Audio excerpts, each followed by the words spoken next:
safe to say that I'm joined this morning by one of the most unique and exciting bands that you'll find in Key West. You are about to meet one very talented family.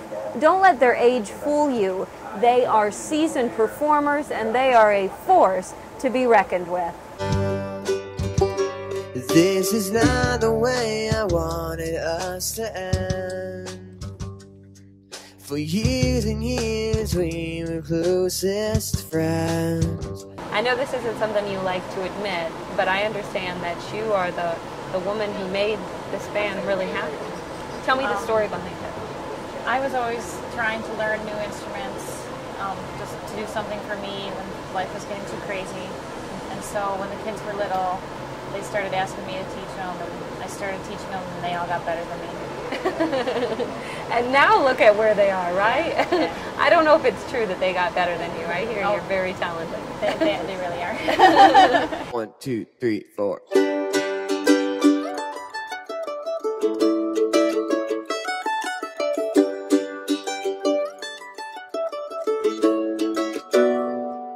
And you were the one who was turned on to bluegrass music from the very beginning. Yeah, I heard it at first in college, and well, in high school one time, our band did an exchange with another band, and some kids from another school came and played bluegrass. And then I heard it again in college, and it just made me want to learn to play banjo.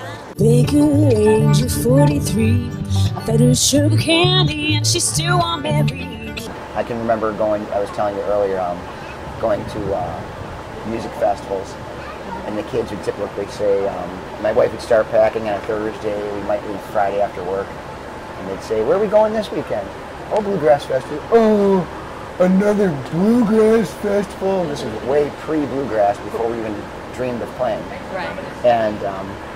And she'd say, and we brought the kids up on a farm, a little homestead up in upstate New York, and she would say, well, we could stay home and do chores instead.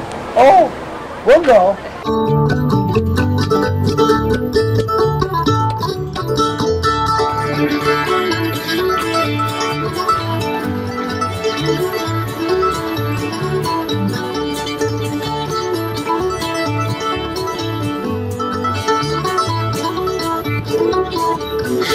How often did you get your kids to practice, and how did you get young kids to practice? They were always playing, and I had to yell at them to stop playing and do their schoolwork, because they knew that they tried to get out of their schoolwork by playing their instruments. Wow. But my wife and I learned to read music and only play, like most kids in bands, say, for example, in public school. And when she told me she wanted to start homeschooling 26 years ago when we started having kids, and not only would I think that was way too unusual, but then we started looking at, outside the lines kind of way to motivate kids to do things. Whether we had one kid or 10, we didn't plan on having 10 kids, But even just with one, if we could teach them good work ethic, and we wanted them to play music, and he thought, make it fun. What's music? Fun.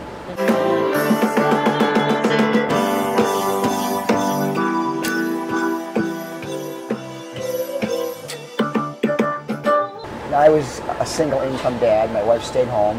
We didn't really have a lot of money as a contractor, and we just tried to live within our means. We had an old farm that I fixed up. We had old vehicles that I'd keep fixed. They only break when it's cold too, But then just the fun part of it was that was the key, to have fun with music. But I don't care. Strut by with my tail in the air. Straight cat strut, I'm a lady's cat. Oh, I feel like catching over. Hey, that's right. I sang our first song ever. You sang the first one ever? First song ever on the stage. I got bribed $1. Yeah, and what was that song? It was a song called Ojo Clark. Okay, and how old were you? I think I was 4. So when you were 4 years old, you were already singing on stage? Started off the band. Yeah. We all got up, we got tricked into playing a band competition. And then we all got up there, and then everybody got stage fright, didn't know what to do. So Dad was like, I'll give you $1 if you sing the first song. And I was like, all right, I'll do that. So the bribe worked. Yep. We still do that with all the little guys. $1 a song. It still works. Awesome. We don't need no fall control. I actually started off, I think, on the violin, and I played that for like a year, and I didn't really enjoy it that much, so I tried another instrument. I tried playing mandolin after that, and you know, I was all right at it.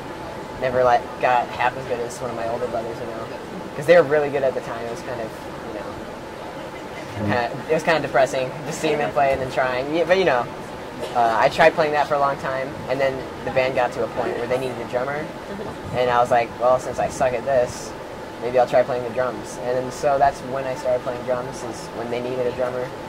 That was about like when I was 12, 13. After we started playing more, it like started as just, we kind of did it for fun. Then we started getting paid a lot, and Dad quit his job. And then after that point, when we were like consistently playing a lot, it was kind of like, this is kind of fun.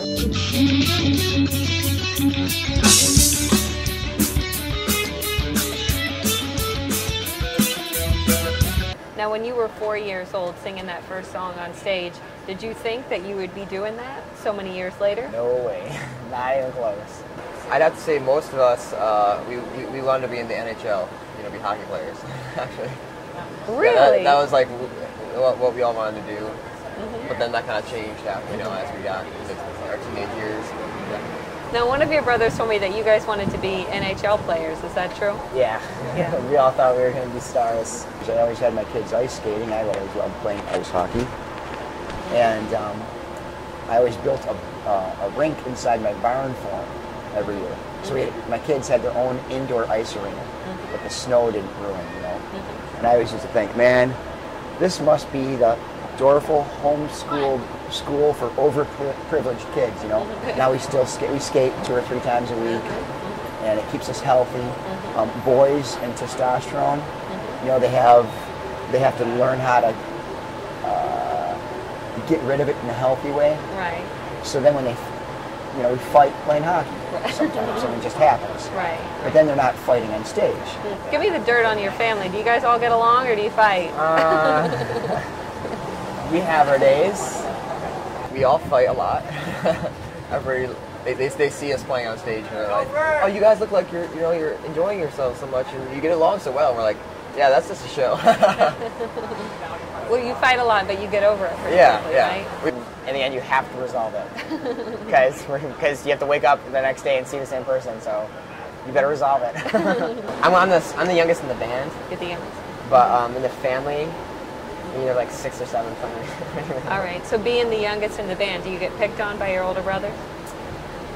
I don't really get picked on much, but if I do something stupid, I mean, They'll call you out on it. Yeah, they'll definitely call me out. I mean, I'm kind of a middle child, so it's kind of like back and forth. Either they like you a lot or they don't.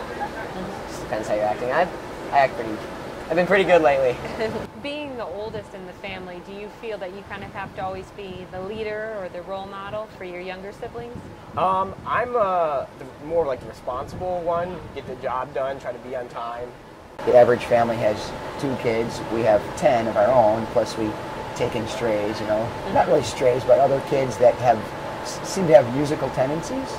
We just gravitate into our home, and then what's an extra potato in a stew? You know, they end up sleeping over and living with us for the whole summer. We take them on the road with us touring, so there's usually, you know, many more than 10. Now, you're not blood related to all the boys. No, I've known them for like 10 years. I've been a friend of theirs. My dad plays steel drums around Key West, so I started singing when I was 7. And then I started playing in Mallory Square when I was 11 with my guitar and my sister. And then after that, we just progressed on to playing like little places around Key West. And now I play with this band full time. Very cool. Best part about playing music with your family? Smiles on people's faces. Being able to bring joy to other people. That's one of the greatest feelings ever. There's no words to describe like how I feel when, you know, you see people up there like standing and clapping, and just like, it's just a really good feeling.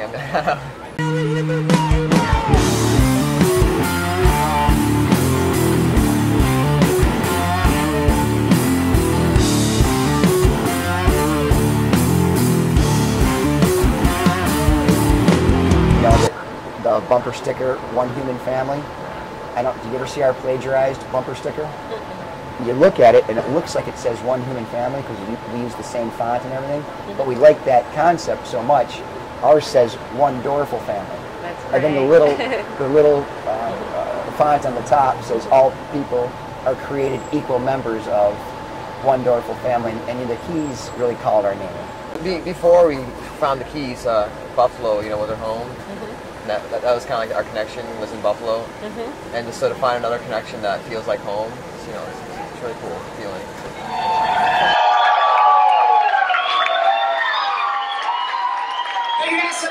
My wife and I are, we're very proud of them. A couple hours a night, and then after the show, they're super normal.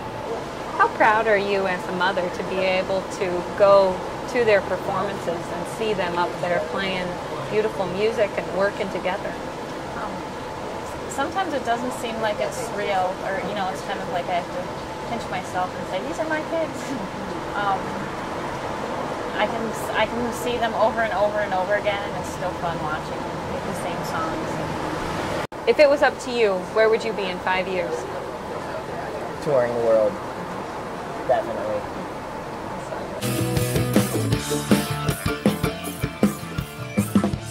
Everyone else is in disguise. Let's go. Takes his time to get to school. For a minute, all is peaceful. All is peaceful.